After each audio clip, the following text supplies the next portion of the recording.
The snow hides everything. It covers the scars of the earth. It muffles the sound of footsteps. It buries the dead. In the winter of 1944, the Ardennes forest on the border of Belgium and Germany was a place of deceptive, suffocating silence. The American soldiers stationed there called it the Ghost Front. It was supposed to be a quiet sector, a place where tired units went to rest and green units went to get acclimated to the cold. The war, the general said, was practically over. The Nazis were broken. The road to Berlin was open, but the snow was lying. Under the cover of the white mist and the freezing fog, a monster was waking up. Adolf Hitler was assembling a massive, secret army. Hundreds of thousands of men, thousands of tanks, the elite of the SS, for one last, desperate gamble to drown the Allies in blood. And standing directly in the path of this juggernaut were 11 men who were never supposed to be heroes. They were not rangers. They were not paratroopers. They were artillerymen from a segregated unit, men who had been told by their own country that they were second-class citizens. They were lost, cold, and cut off from help. They thought their biggest enemy was the frostbite gnawing at their toes. They were wrong. They were walking straight into the arms of the most sadistic killers the Nazi regime ever produced. This is the story of the Wereth 11. It is a story of a massacre so brutal, so inhuman, that for decades the United States government kept it buried in classified files. It is a story of 11 black soldiers who faced the devil in a snowy field and were erased from history. But before we walk into the woods with them, I need to know who is walking with us. These men were thousands of miles from home, fighting for a world that refused to look them in the eye. I want to know where you are watching this from. Whether you're in New York, London, Johannesburg, or a small town in the middle of nowhere. Drop your city in the comments. Let's see how far the memory of these men can travel today. Let's break the silence. To understand the tragedy, you have to understand the men. They belonged to the 333rd Field Artillery Battalion. In the segregated army of World War II, black combat units were rare, but the 333rd was special. They were the Ebony Gunners. They operated the massive 155mm howitzers, huge guns capable of hurling a 95-pound shell over 9 miles. These weren't support troops. They were the hammer of the division. They had landed at Normandy shortly after D-Day. They had fought their way across France, earning a reputation for deadly accuracy and tireless work. When the infantry needed a path cleared, they called the 333rd. But by December 1944, the battalion was exhausted. They were moved to the Ardennes, to the quiet sector, to support the 106th Infantry Division. The 106th was a green division, fresh from the States, untested teenagers who had never heard a shot fired in anger. The black veterans of the 333rd were the experienced hands, the steady presence on the line. The men who would become the Wereth 11 were part of the service battery. They weren't the guys pulling the lanyards on the big guns. They were the guys who drove the trucks, fixed the engines, and hauled the ammo. They were the lifeline. Men like Curtis Adams from South Carolina, a gentle giant who just wanted to get home to his family. Men like George Davis from Alabama, small but scrappy.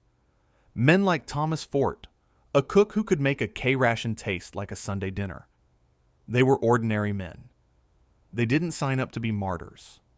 They signed up to do a job, serve their time, and maybe, just maybe, prove to white America that they deserved respect. On the night of December 15th, the temperature dropped. A thick, soupy fog rolled in, grounding the Allied Air Force. The silence in the forest was heavy, unnatural. The men of the 333rd huddled in their dugouts, trying to keep warm. They didn't know that, just a few miles away, engines were revving. They didn't know that the 1st SS Panzer Division, led by the fanatical Joachim Peiper, was waiting for the signal. At 5:30 a.m. on December 16th, the world ended. It started with a low rumble, like distant thunder, that grew until the ground itself began to shake. Then came the artillery. Thousands of German guns opened fire simultaneously. The sky turned orange. The trees shattered into millions of deadly wooden splinters. The Ghost Front became an inferno. The 106th Infantry Division, the Green Kids, were hit first. They were overrun. Panic set in. The German blitzkrieg was back, and it was moving fast. Waves of white-clad German infantry, invisible against the snow, surged out of the mist. King Tiger tanks, invincible beasts of steel, crushed the American foxholes. The 333rd Field Artillery Battalion was ordered to hold the line, and they did. For hours, the black gunners fired their howitzers at point-blank range, lowering the massive barrels to blast the oncoming German tanks directly. They fought with a desperate courage, buying time for the infantry to retreat. But they were outflanked. The Germans were everywhere. The order finally came. March order. Retreat. Save the guns if you can. Save yourselves if you can't. It was chaos. The roads were clogged with fleeing vehicles, terrified refugees, and burning wreckage. In the confusion, the service battery of the 333rd got separated. They were moving their trucks through the narrow, icy roads near the village of Schonberg when they ran straight into a German armored column. The firefight was short and brutal. A truck isn't a match for a tank. Vehicles exploded. Men were cut down as they jumped from the cabs. The unit was shattered. Survivors scattered into the woods, running blindly through the deep snow, desperate to escape the machine guns. This is where the 11 men found each other. They were alone, cut off. Their unit was gone. Their rifles were mostly lost or empty. They had no maps, no radios, and no winter gear suitable for a blizzard. They were Curtis Adams, Mager Bradley, George Davis, Thomas Fort, Robert Greene, James Leatherwood, Nathaniel Moss, George Moten, William Pritchett, James Stewart, Dew Turner. 11 names, 11 souls. They gathered in the tree line, panting, their breath forming clouds in the freezing air. They could hear the German tanks grinding along the road. They could hear the screams of their captured comrades. They made a decision. They wouldn't surrender. Not yet. They would try to walk back to the American lines. They headed northwest, navigating by instinct, moving deeper into the forest to avoid the German patrols. Imagine the terror of that walk. The snow was knee-deep. Every step was a struggle. They were soaking wet, and as the adrenaline faded, the cold began to set in. Hypothermia is a slow killer. It starts with shivering, then numbness, then a strange, inviting sleepiness. They had to keep moving to stay alive, but they had nowhere to go. For hours they trudged through the white wasteland. They were the only spots of color in a monochrome world, their dark skin and olive drab uniforms standing out against the snow. They were easy targets. They knew that if the Germans found them, it wouldn't be a standard capture. They knew about the Nazis. They knew what the master race thought of black people. The German propaganda machine had painted African American soldiers as monkey men, savages with tails, subhumans who polluted the white blood of Europe. The SS, the elite shock troops leading the attack, were indoctrinated to hate them with a special, virulent intensity. To be a white American prisoner was dangerous. To be a black American prisoner in the hands of the SS was a death sentence. As the afternoon light began to fade, the 11 men reached the edge of the woods, near a tiny hamlet called Wereth. It wasn't even a town, just a collection of 9 farmhouses clustered together. They were exhausted. They were starving. One of them, William Pritchett, was wounded, his blood staining the snow. They couldn't go any further. They faced a terrible choice. If they stayed outside, they would freeze to death. If they went into the village, they risked being spotted. The civilians in this part of Belgium were German-speaking. Before the war, this land had belonged to Germany. Many of the locals still considered themselves German. Flags with swastikas were hidden in attics. There were Nazi sympathizers in every house, but they had no choice. They needed warmth. They needed food. They spotted a farmhouse on the edge of the village. Smoke was rising from the chimney. It looked like salvation. It looked like a haven. They approached the door. They didn't know it yet, but they were knocking on the door of the Langer family, and they were about to test the humanity of strangers in the middle of a war zone. What happened next should have been a story of kindness in the midst of cruelty, and for a brief, shining hour it was. But the war has eyes. The village had eyes. And while the 11 men warmed their hands by the fire, someone was watching. Someone was moving through the snow toward the German column down the road. The trap was about to snap shut, and the nightmare of the Wereth 11 was just beginning. The door of the farmhouse creaked open, and the smell of wood smoke and baking bread drifted out into the freezing air. To the 11 men standing in the snow, shivering violently, their boots soaked through, it was the scent of heaven. But to Matthias Langer, the farmer standing in the doorway, the sight before him was a shock that could have stopped his heart. He didn't see German soldiers. He didn't see white Americans. He saw 11 black men, giants in the gloom, armed, desperate, and looking at him with eyes wide with fear and hope. Matthias Langer was a simple man, but he was living in a complicated, dangerous world. He knew the laws of the Third Reich. He knew that aiding the enemy was punishable by death. He knew that the SS were prowling the roads just a few hundred yards away. And he knew that hiding in his basement at that very moment were 2 Belgian refugees fleeing the German draft. If he let these Americans in, he was turning his home into a powder keg. If the Germans searched the house, they would find the Americans, the refugees, and the Langer family. Everyone would be lined up against the wall and shot. It was a moment of agonizing moral calculus. He looked at the men. He saw the blood on William Pritchett's leg. He saw the uncontrollable shaking of Curtis Adams. He didn't see the monsters the Nazi propaganda had warned him about. He saw human beings who were dying. Matthias stepped back. He gestured with his hand. "Come in," he said. The 11 men stumbled into the warmth. The heat of the kitchen hit them like a physical blow, thawing their frozen faces and sending pins and needles shooting through their numb limbs. They crowded into the small room, their large frames filling the space. Matthias's wife, Maria, and their children looked on, wide-eyed. For the children, this was like seeing creatures from another world. They had never seen a black man before, but fear quickly gave way to hospitality. The Langers were German-speaking Belgians, but they were not Nazis. They were decent, pious Catholics who believed in the sanctity of life. Maria immediately set to work. She cut thick slices of dark bread. She spread them with butter and jam.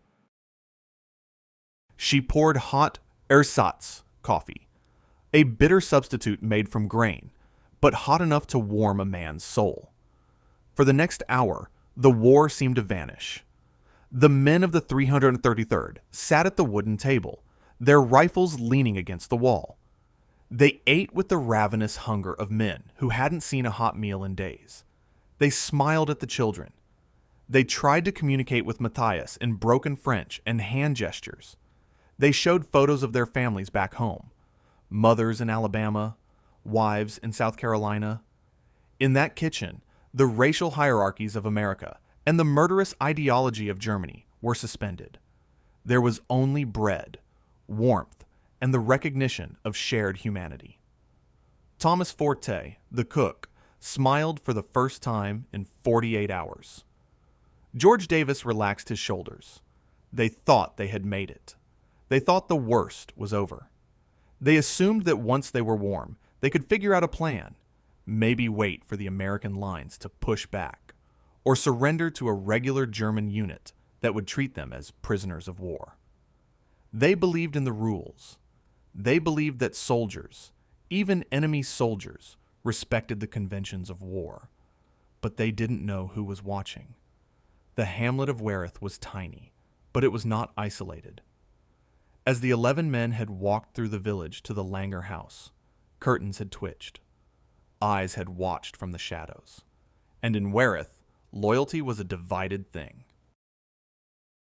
While the Langers were risking their lives to feed the Americans, a neighbor was putting on her coat. Her name, according to local history, was Frau Riespot. She was the wife of a German soldier fighting on the Eastern Front. She was a true believer in the Reich. When she saw the black soldiers enter the Langer house, she didn't see men needing help. She saw the enemy. She saw the subhumans Hitler had warned her about. And she saw an opportunity. She slipped out of her house and walked to the main road, where the columns of the 1st SS Panzer Division were rumbling past. These were not the conscripts of the regular army. These were the Leibstandarte SS Adolf Hitler, the Führer's personal guard.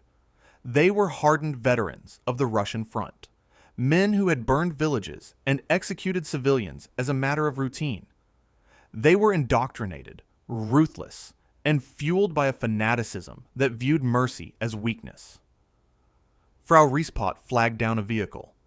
It was a Schwimmwagen, a small amphibious jeep. 4 SS men sat inside. She pointed toward the Langer house. She told them what she had seen. Back in the kitchen, the mood had settled into a drowsy comfort. The heat was making the men sleepy. They felt safe. Then, the sound came.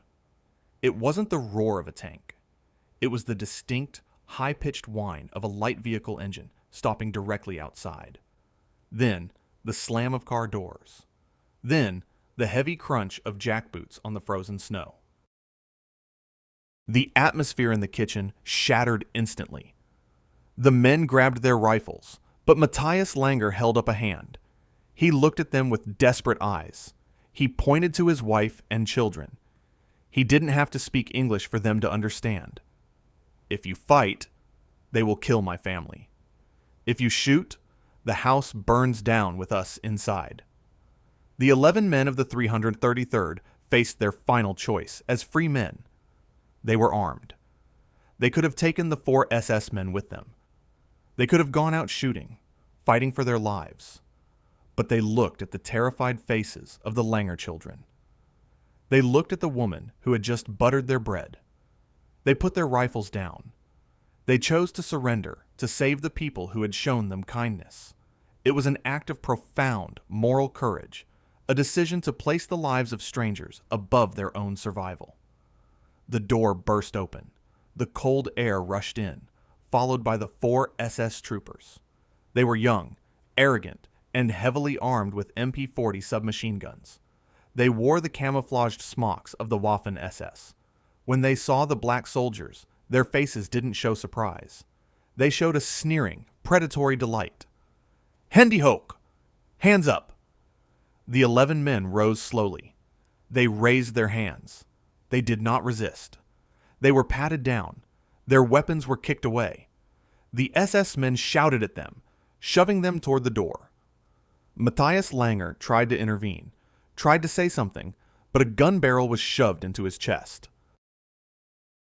He was told to shut up or die. The Americans were herded out of the house, back into the freezing twilight. The warmth of the kitchen was ripped away, replaced by the biting wind. The sun was setting, casting long blue shadows across the snow. The Langers stood in the doorway, helpless, watching as their guests were lined up on the road. But the SS didn't march them toward the rear, toward the prisoner cages. They didn't radio for a truck to pick them up. Instead, they ordered the men to run. Schnell! Schnell! They forced the 11 men to run ahead of the vehicle, pushing them off the main road and into a cow pasture beside the village. The terrain was rough, hidden from the view of the houses by a dip in the land. It was a killing field. As they stumbled through the snow, William Pritchett, the wounded man, leaned heavily on his friend James Stewart. They supported each other. They were cold. They were disarmed. and they were beginning to realize that the rules of war did not apply here. The SS men weren't acting like guards. They were acting like hunters. They were laughing. They were taunting the men. To them, this wasn't a military operation. It was sport. They had captured what their ideology told them were animals, and now they were going to have their fun. The 11 men of the 333rd were marched into the depression in the field. The mud and snow sucked at their boots. The trees loomed around them, silent witnesses. The village of Wereth disappeared from view. They were alone with their captors. The SS soldiers stopped the vehicle. They climbed out. They didn't raise their rifles to execute them quickly. That would have been too merciful. That would have been too soldierly. Instead, they unslung their weapons. They reached for their bayonets. They looked at the 11 men shivering in the cold, and the look in their eyes was not one of duty. It was one of sadism. The sun dipped below the horizon. The darkness of the Ardennes night descended. And in that field, hidden from the world, the veneer of civilization evaporated completely. The 11 men stood shoulder to shoulder. They were artillerymen. They were truck drivers. They were sons and husbands. They had come across the ocean to fight tyranny. And now they were staring directly into its face. They didn't know that they were about to endure a horror that would defy description. They didn't know that their screams would be swallowed by the snow. They didn't know that they were about to become the victims of one of the worst war crimes in American history. But as the first blow landed, as the first rifle butt struck flesh, they knew one thing. They were not going home. The door to the farmhouse was closed. The light was gone. And the massacre of the Wereth 11 had begun. There are no transcripts of what happened in that cow pasture. There are no witnesses who stood in the witness box at Nuremberg to recount the specific words spoken or the specific pleas for mercy. The SS men who walked into that field never confessed, and the 11 men who were marched into it never walked out. But the dead speak. They speak through broken bones. They speak through shattered skulls. They speak through the forensic evidence that was uncovered months later. Evidence that tells a story of cruelty so profound it borders on the demonic. To understand the horror of Wereth, you have to understand that this was not a military execution. A firing squad is a grim, organized affair. Soldiers line up, a command is given, a volley is fired, and it is over. It is cold, but it is efficient. What happened to the Wereth 11 was not efficient. It was a tantrum of hatred. It was a slow, deliberate dismantling of human beings. The men of the 1st SS Panzer Division were not just fighting a war for territory. They were fighting a race war. They had been fed a steady diet of propaganda that depicted African Americans not as soldiers, but as beasts. They were told that black culture, jazz music, dance, art, was a degenerative disease that threatened the purity of the Aryan race. In their twisted worldview, the 11 men standing before them were not prisoners of war entitled to the protections of the Geneva Convention. They were an affront to nature. They were things to be erased. The violence began with rifle butts. The SS soldiers used their weapons as clubs. We know this because when the bodies were eventually examined, the medical examiners found complex fractures in the skulls, arms, and legs of the men. These were defensive wounds. The men of the 333rd, disarmed and outnumbered, tried to shield their heads with their arms. They tried to protect each other. But the blows were relentless. Imagine the sound in that freezing depression. The thud of wood on bone. The grunts of the attackers. The screams cut short. The snow, pristine and white moments before, began to turn a slushy, dark crimson. But the beatings were just the beginning. The SS men had bayonets. A bayonet is a tool designed for a single thrust in the heat of combat. In Wereth, it became an instrument of torture. The autopsies revealed that the men were stabbed repeatedly, not just in fatal areas, but in the legs, the shoulders, the hands. They were jabbed and sliced. Fingers were severed. One man's legs were broken so severely that it appeared he had been run over by a vehicle, but the tire tracks stopped yards away. The only conclusion was that his legs had been shattered by repeated, heavy blows while he lay on the ground. It was personal. That is the most terrifying aspect of the Wereth massacre. You do not do that to a stranger you simply want to neutralize. You do that to someone you hate with a visceral, blinding intensity. The SS soldiers took their time. They vented their frustration at the stalling offensive, their anger at the American resistance, and their racial animus onto these 11 helpless men. William Pritchett, already wounded from the earlier ambush, likely fell first. His friends, James Stewart, Thomas Fort, who had supported him on the walk from the farmhouse, were now fighting for their own lives in the mud. The cohesion of the unit, the brotherhood that had carried them through training and across the ocean, was their final comfort. They died together. They died trying to ward off the blows meant for their brothers. And then, finally, the gunshots. When the SS men had tired of the sport, when the screams had turned to whimpers and then to silence, they finished the job. They walked among the broken bodies and delivered the coup de grace. Most of the men were shot in the head at point-blank range. It was the final punctuation mark on an hour of hell. The sun had fully set. The temperature plummeted. The SS soldiers, perhaps wiping the blood from their bayonets with the snow, climbed back into their vehicle. They laughed. They lit cigarettes. They drove back to the main road to rejoin their column, leaving the carnage behind them in the dark. To them, it was a footnote. A bit of fun before the real fighting resumed. They didn't report it. They didn't mark the graves. They simply left the bodies where they fell, twisted and frozen in the agony of their final moments. Back in the farmhouse, the Langer family waited in terror.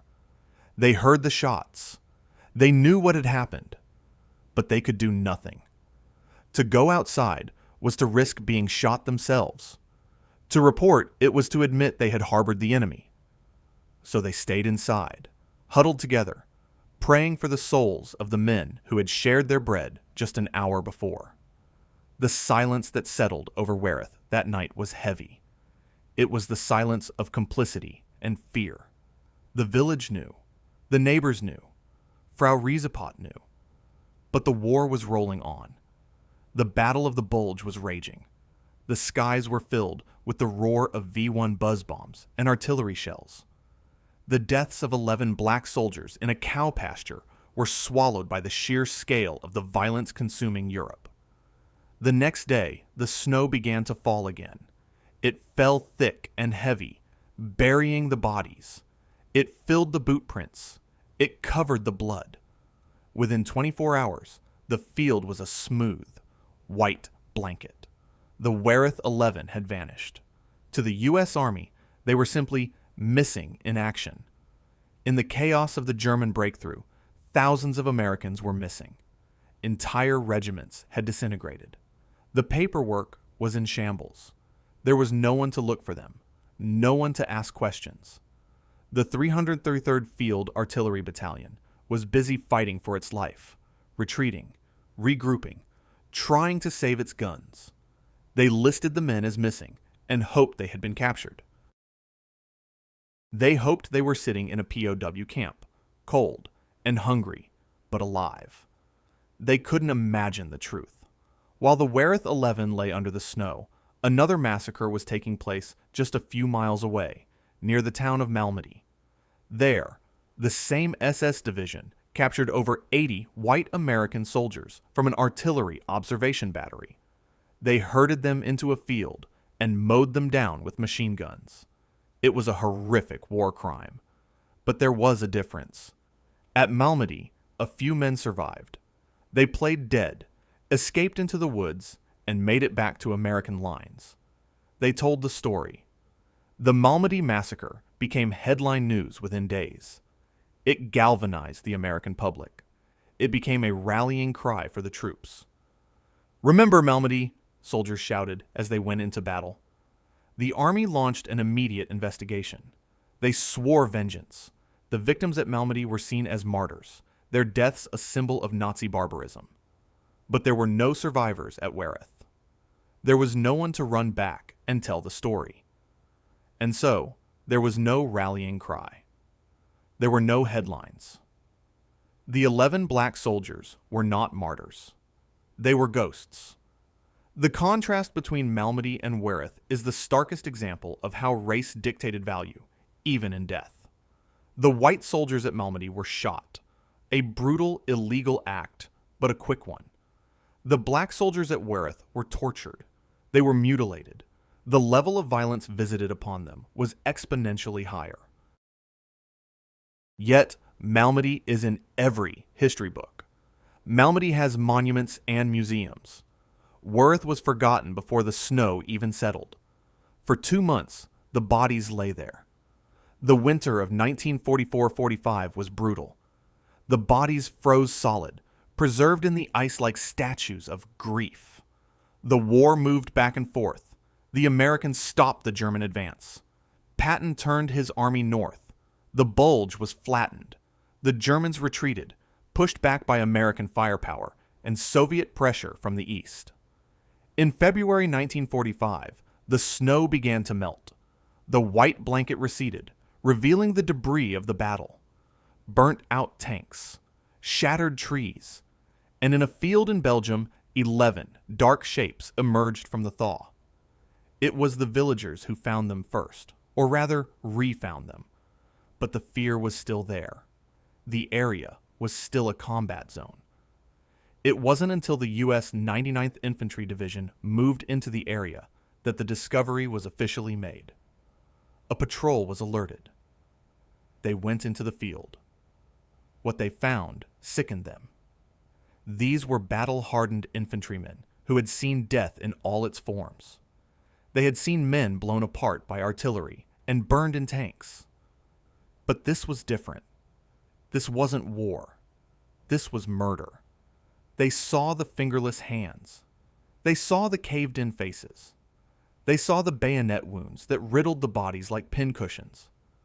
The medical officers were called in. They began the grim task of identification and autopsy. They took photos, grainy, black and white photos that are difficult to look at even today. They cataloged the injuries in clinical dry language that barely concealed the horror of what they were seeing.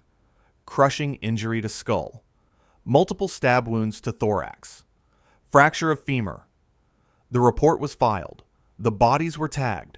They were buried in a temporary military cemetery. The Army opened an investigation. They interviewed the Langers. They gathered the facts. They knew that the 1st SS Panzer Division was responsible. They knew it was a war crime. But then, the machinery of erasure began to turn. The investigation into the Wereth 11 was classified secret. It was filed away in a dossier that would not be opened for decades. Why? Because the Army was embarrassed. They were embarrassed that they couldn't protect their men. They were worried about the morale of black troops if the details of the torture became public. And, cynically, they were focused on the Malmedy trial. They wanted to convict the SS leaders for the murder of the white soldiers. The murder of 11 black privates was seen as complicating, less important, a distraction. So, the file was closed. The families back home, Curtis Adams's wife in South Carolina, George Davis's mother in Alabama, received the standard telegram. The Secretary of War desires me to express his deep regret that your son was killed in action. Killed in action, a sanitized lie. It implied they died fighting, perhaps struck by a shell or a bullet in a fair fight. It spared the families the gruesome details, but it also robbed the men of the truth of their sacrifice. It denied them justice. It lumped their deaths in with the thousands of others, hiding the specific, racial hatred that had ended their lives. The war ended. The Nazis surrendered. The Nuremberg trials began. Joachim Peiper and his SS men were tried for malmedy. They were sentenced to death, though later released. But the killers of the Wereth 11 were never specifically charged with that crime. They got away with it. They melted back into the population of post-war Germany, living out their lives as free men, while the bodies of the men they tortured lay in foreign soil, their story buried under a mountain of classified paper. The silence returned to Wereth.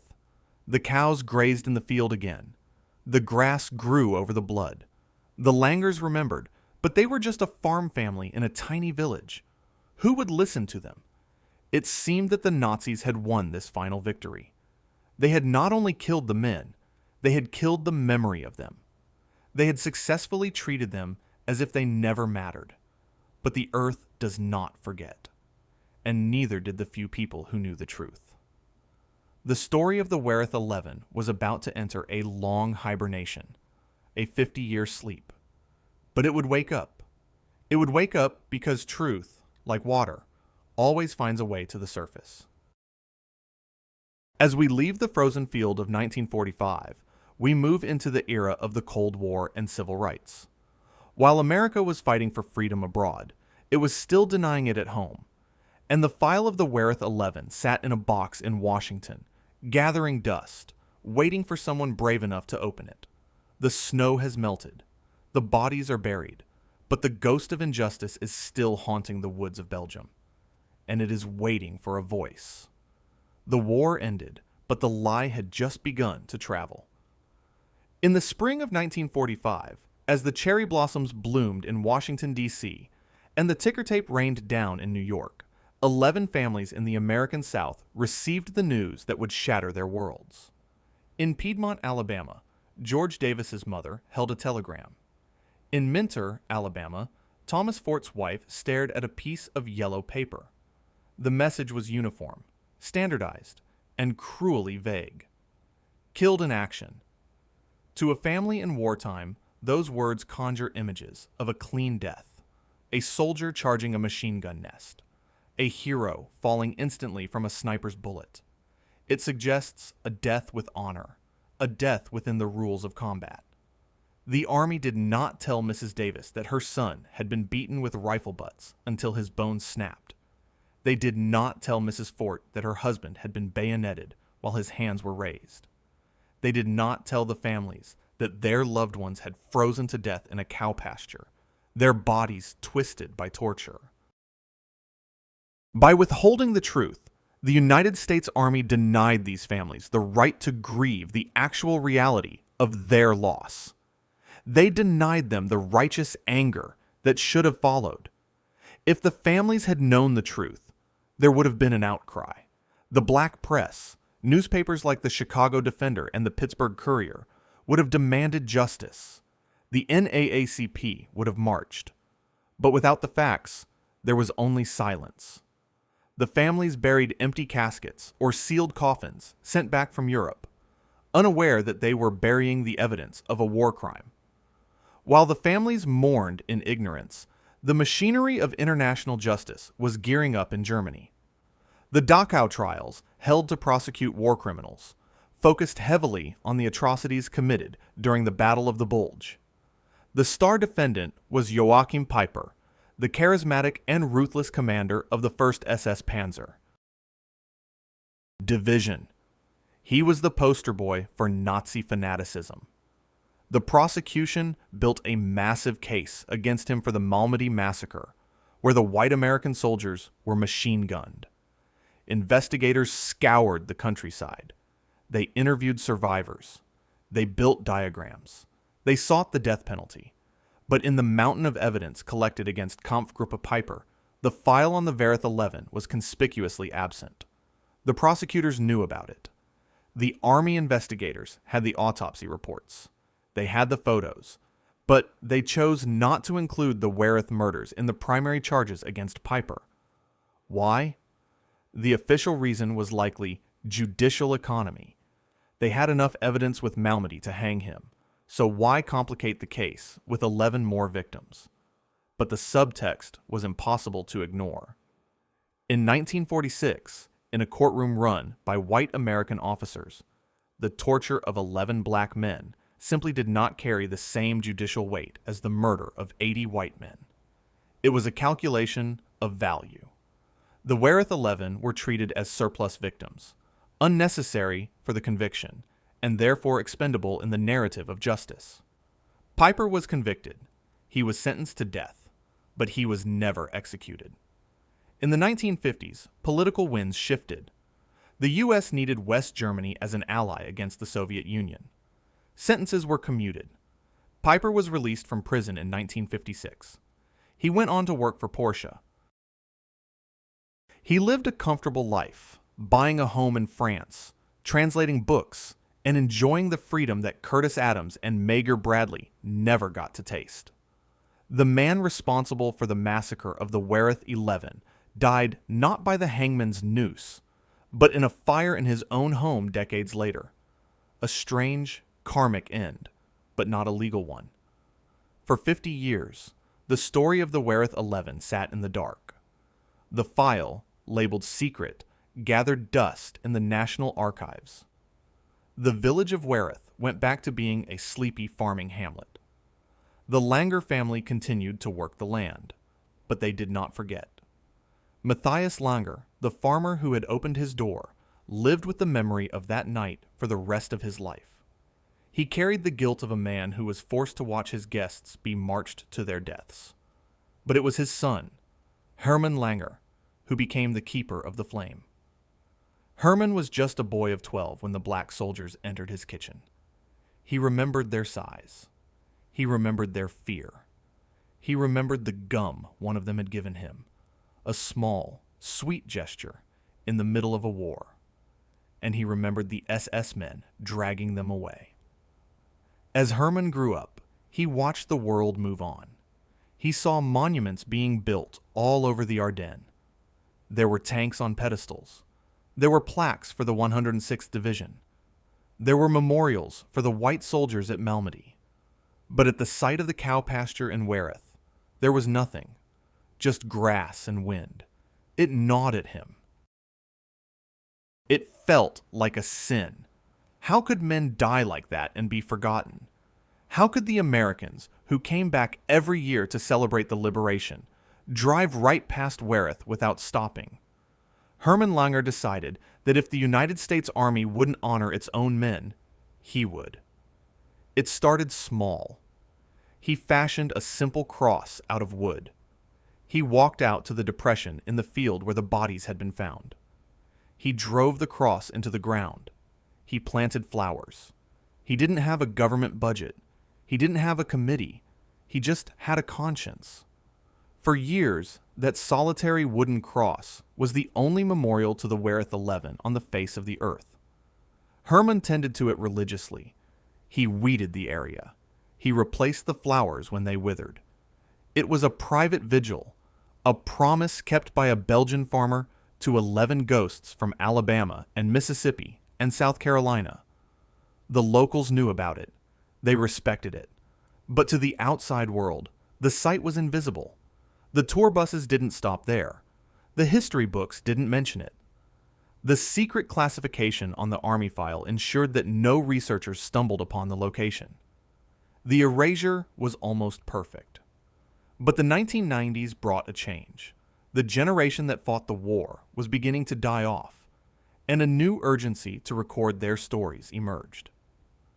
Amateur historians, armed with the newly declassified internet and a hunger for the truth, began to dig into the footnotes of the Battle of the Bulge. One of these searchers was Dr. Norman Lichtenfeld. He was an American physician in Mobile, Alabama, whose father had fought in the Battle of the Bulge. Norman grew up hearing the stories of the Ardennes. He became obsessed with the history of the 106th Division and the units attached to it. He began to travel to Belgium, walking the battlefields, talking to the locals. During one of these trips, he heard a rumor. A local guide mentioned a massacre of black soldiers in a tiny village called Wereth. Norman was stunned. He considered himself an expert on the battle, but he had never heard of Wereth. He couldn't find it in the official army histories. He couldn't find it in the popular books by Stephen Ambrose. He went to the village. He met the Langer family, and he saw the memorial. By this time, the wooden cross had been upgraded. The local community in Wereth, inspired by Herman's dedication, had pooled their money to build a small stone monument. It was modest, but it was permanent. Standing there, reading the 11 names etched in stone, names that meant nothing to the vast majority of Americans, Lichtenfeld felt a chill that had nothing to do with the weather. He realized he was looking at a cold case. He was looking at a secret. Lichtenfeld returned to the United States with a mission. He began to pull the threads. He contacted the National Archives. He filed Freedom of Information Act requests. And finally, he got his hands on the file. Reading the declassified report was a harrowing experience. The clinical language of the 1945 investigation did not spare the details. It listed the broken bones. It listed the bayonet wounds. It confirmed, in black and white government type, that these men had been tortured. It also confirmed that the Army knew. They knew in February 1945. They knew in 1946. They knew in 1950. Lichtenfeld realized that the silence wasn't an accident. It was a policy. He began to track down the families. This was the hardest part. 50 years had passed. Mothers had died. Wives had remarried or passed away. The families had scattered. But he found them. He found the descendants of the Wereth 11. Imagine the phone call. Imagine picking up the receiver in 2001 and hearing a stranger tell you that your uncle or your grandfather didn't just die in action, that he was a hero who had tried to escape, that he had been murdered by the SS, and that there was a memorial to him in a country he had never visited, tended by a family he had met for only 1 hour. For the families, it was a reopening of old wounds, but it was also a form of closure. Finally, the vague telegram made sense. Finally, the silence had a voice. They learned that their loved ones had not vanished into the ether. They were remembered. They were loved by strangers. This connection between the white Belgian farmers and the black American families is the heart of the Wereth story. It transcends the failure of the government. It proves that memory is not a state function. It is a human function. The Langers didn't care about the politics of the U.S. Army. They cared about the men who sat at their table. But the story wasn't just about closure for the families. It was about correcting the historical record. The Wereth 11 began to gain traction. Articles were written. A dedicated group, the U.S. Wereth Memorial Association, was formed. They wanted more than a local stone. They wanted official recognition. They wanted the United States military to admit that it had abandoned these men in death. The struggle to get the Wereth 11 recognized mirrors the struggle of the Tuskegee Airmen and the Buffalo Soldiers. It was a fight against the inertia of a history written by the victors, for the victors. The narrative of WW2 was the good war. It was the war against racism. To admit that the U.S. Army buried a file on the torture of black troops because it was inconvenient disrupted that narrative. It dirtied the good war. But truth is messy. And the truth of Wereth was about to break out of the archives and onto the national stage. The efforts of a few dedicated people were about to force the military to look in the mirror. As we move to the next chapter of this saga, we will see how this small, grassroots movement grew into an international cry for justice. We will see the families travel to Belgium to stand on the ground where their ancestors died. And we will ask the question, is it too late for justice? Or does the act of remembering, even 60 years later, count as a victory in itself? The file is open. The secrets are out. But the reckoning is far from over. The ghosts of the Wereth 11 have waited long enough. Now, they are demanding to be heard. There is a specific kind of pain that comes with learning the truth too late. For the families of the Wereth 11, the revelation that came in the early 2000s was a double-edged sword. It answered the question that had haunted them for generations. What really happened? But the answer was worse than their darkest nightmares. They had to trade the vague, clean sorrow of killed in action for the graphic, visceral horror of torture and mutilation. They had to accept that their fathers and uncles hadn't died in a flash of artillery, but in an hour of agony, alone in the snow, looking into the eyes of men who hated them for the color of their skin. But along with the horror came a surprising, overwhelming wave of love from a place they had never heard of.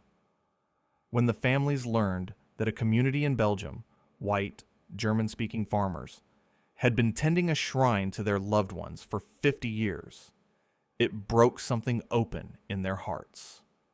It defied the racial logic they had grown up with in America. In Alabama and Mississippi, black graves were often neglected, segregated, or paved over. In Wereth, the graves of the 11 men were treated as sacred ground. In 2004, a pilgrimage was organized. The descendants of the Wereth 11, accompanied by members of the 333rd Battalion Association, flew across the Atlantic. They boarded buses and drove through the rolling hills of the Ardennes, watching the landscape change from the bustle of modern Europe to the quiet, haunted forests of the borderlands. As the bus pulled into Wereth, the families braced themselves. They expected a formal, perhaps stiff reception. What they found was a village that had been waiting for them. The people of Wereth came out of their houses. The Langer family, now elderly, stood waiting. There were no politicians making speeches. There were just people holding hands, weeping. When the descendants walked down the road to the cow pasture, the same road their ancestors had been marched down at gunpoint, the air was heavy. They saw the monument. It wasn't the massive marble edifice of the American military cemeteries. It was intimate, personal. It was the only monument in all of Europe dedicated specifically to the black soldiers of World War II. Think about that. Hundreds of thousands of African Americans served. Thousands died. And the only stone marker carrying their collective memory was built not by the United States government, but by private citizens in a hamlet of 9 houses. At the memorial service, the Belgian locals spoke of the Black Liberators. They spoke of the debt they owed. They didn't see the men of the 333rd as separate or lesser. They saw them as the men who stopped the Nazis. This respect was jarring for the American families. One descendant remarked that he felt more American in Belgium than he did in his own hometown. In Wereth, his uncle was a hero. In the U.S., his uncle was a footnote. The connection between the Langers and the descendants became the emotional anchor of the story. Herman Langer, the boy who had been given the gum, embraced the children of the men he had seen march to their deaths. It was a closing of the circle. The kindness that Matthias Langer had shown in 18 minutes in 1944 was repaid by 60 years of vigil keeping by his son. It proved that while hate is loud and violent, love is stubborn and enduring. But while the emotional wounds were beginning to heal, the official record remained a scar. The Wereth 11 were still not recognized as combat heroes by the Pentagon. They had received the Purple Heart, which is automatic for being killed or wounded by the enemy, but they had received no awards for valor. No Bronze Stars, no Silver Stars.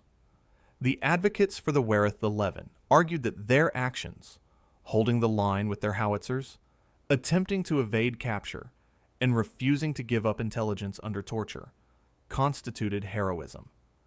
They argued that the 333rd Field Artillery Battalion, as a whole, had performed miracles during the Battle of the Bulge, firing their guns until they were overrun, destroying German tanks at point-blank range.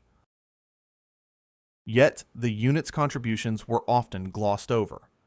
In 2013, the United States Congress finally stepped in. A resolution was passed officially recognizing the dedicated service and ultimate sacrifice of the Wereth 11.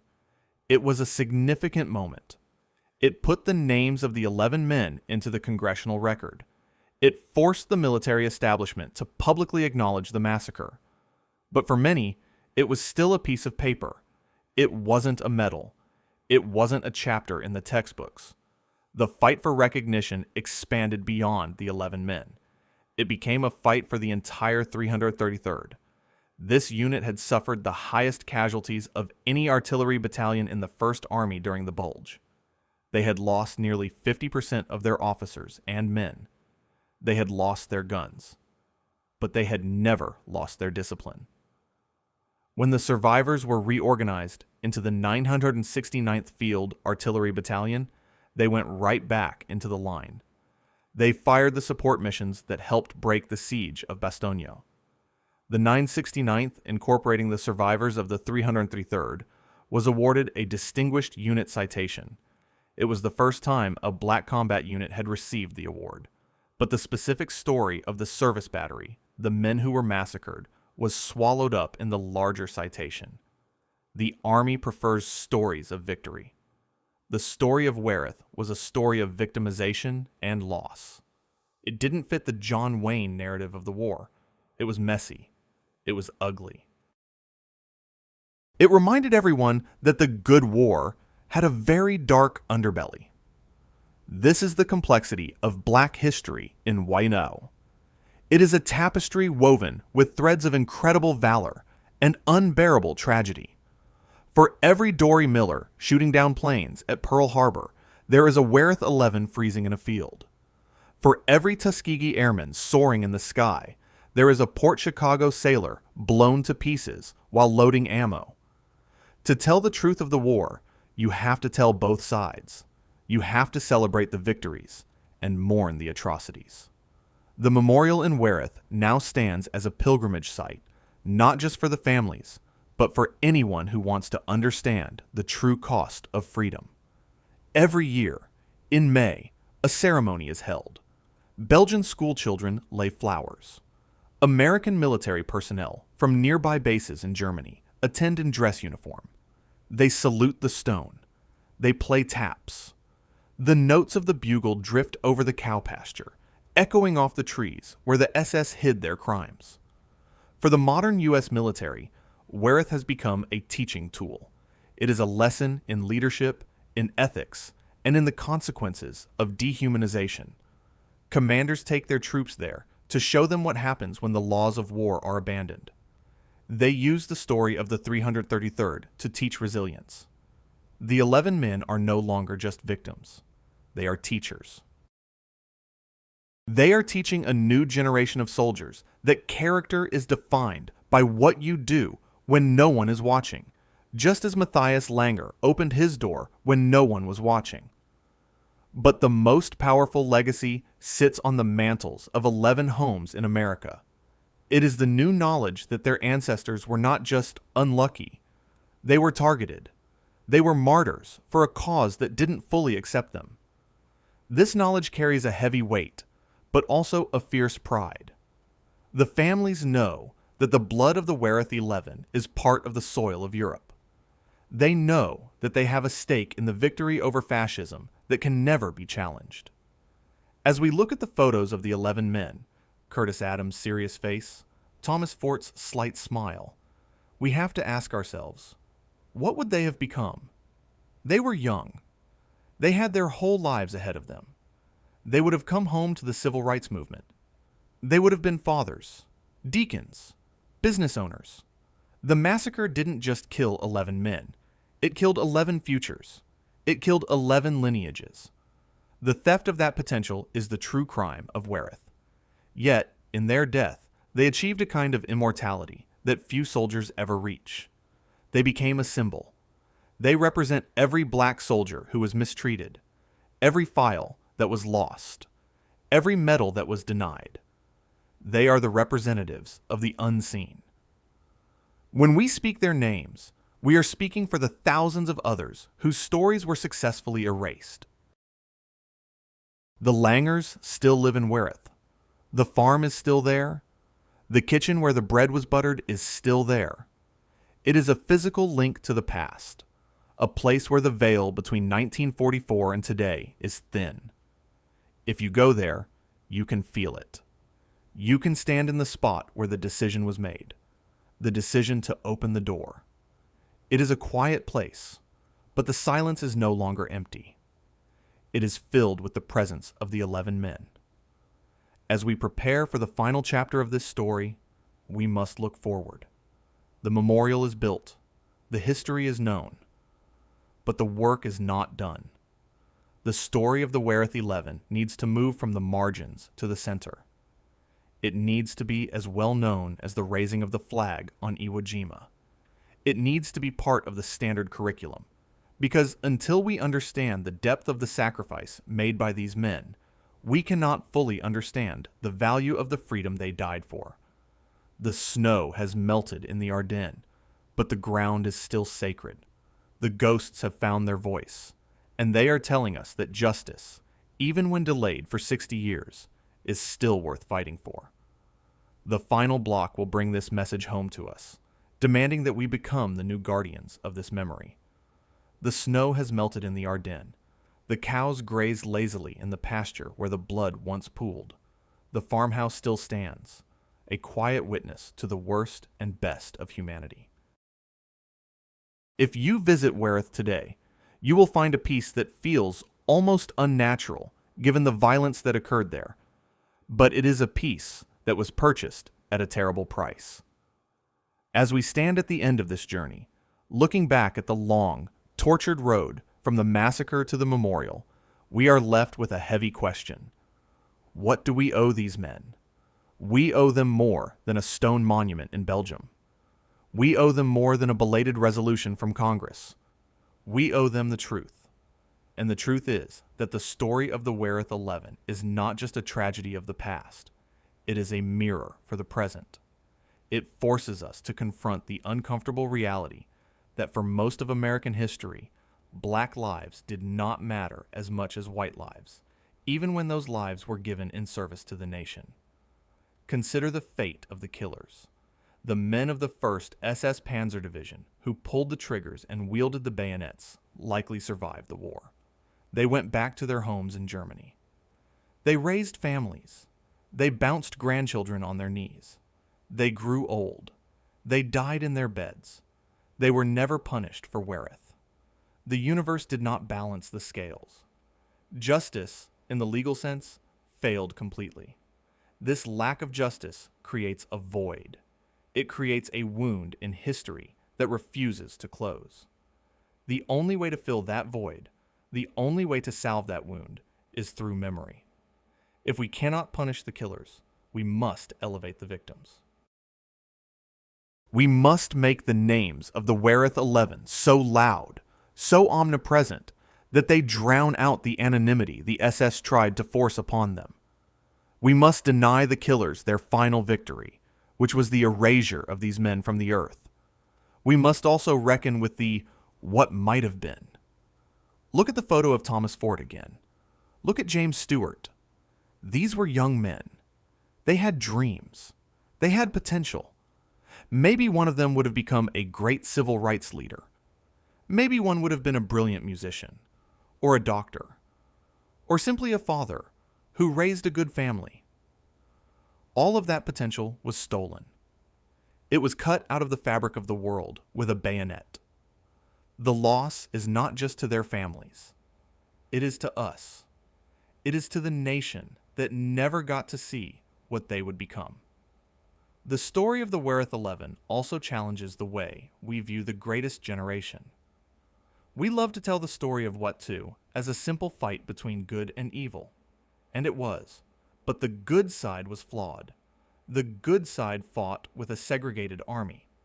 The good side buried the files of tortured black men to avoid a scandal. To truly honor the greatest generation, we must honor all of it, including the men who had to fight for the right to fight.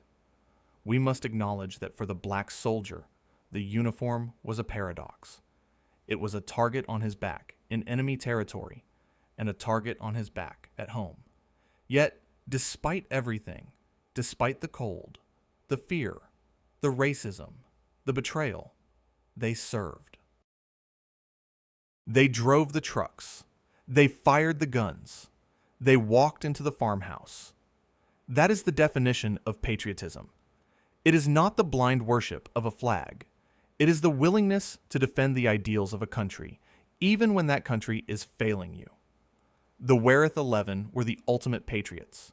They died for a promise that America had not yet kept. Their legacy is now in our hands. The generation that knew them is gone. The witnesses are gone. The files are declassified, but they are just paper. History only lives if we speak it. When you click away from this video, you have a choice. You can let the story fade back into the static of the internet, or you can carry it with you. You can be the new keeper of the flame. When you hear people talk about D-Day or the Battle of the Bulge, you can say, "Do you know about Wereth?" When you see a movie about the war that shows only white faces, you can remember the Ebony Gunners. You can ensure that the silence never returns. The monument in Belgium stands because a single family refused to forget. The Langer family teaches us that one person can make a difference. Herman Langer didn't wait for the government. He didn't wait for permission. He saw a wrong, and he tried to right it with a wooden cross. We all have that power. We all have the power to protect the truth. So, let us do what the Army failed to do in 1945. Let us give them a proper roll call. Let us speak their names into the digital record so that the algorithm, the archives, and the world know that they were here. They were not unskilled labor. They were not colored troops. They were Americans. They were men, and they were heroes. Curtis Adams, from South Carolina, a medic who tried to heal in a world of hurt. Mager Bradley, from Mississippi, a man who faced the winter far from the sun of the South. George Davis, from Alabama, who stood tall when he had every reason to bow. Thomas Fort, from Alabama, a cook who fed his brothers until the end. Robert Greene, from Georgia, who walked into the darkness so others might see the light. James Leatherwood, from Mississippi, who carried the weight of the war on his shoulders. Nathaniel Moss, from Texas, who drove the roads of liberty. George Moten, from Texas, who stood his ground against the tank. William Pritchett, from Alabama, who bled for a country that wouldn't bleed for him. James Stewart, from West Virginia, who supported his wounded friend until the last moment. Dew Turner, from Arkansas, who faced the devil and did not blink. 11 men, 11 lives, 11 stars in the dark sky of history. They are no longer lost. We have found them. We have brought them home. The snows of the Ardennes will fall again this winter. They will cover the fields and the forests, but they will not cover the memory. The stone is there. The names are carved deep. And now you know them too. As we end this story, I want to ask you for one final act of remembrance. The algorithm suppresses content that it deems niche, but there is nothing niche about courage.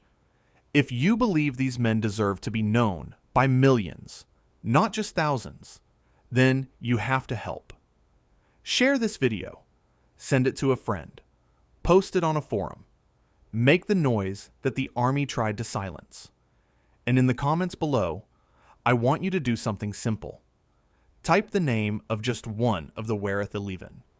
Pick a name from the list. Write it down. Let's fill the comment section with their names. Let's create a digital memorial that stretches for miles. Let's show the world that 80 years later, we are still watching. We are still listening. And we will never, ever forget. The file is closed. But the story is yours. Rest in power, gentlemen. You are dismissed. Thank you for watching.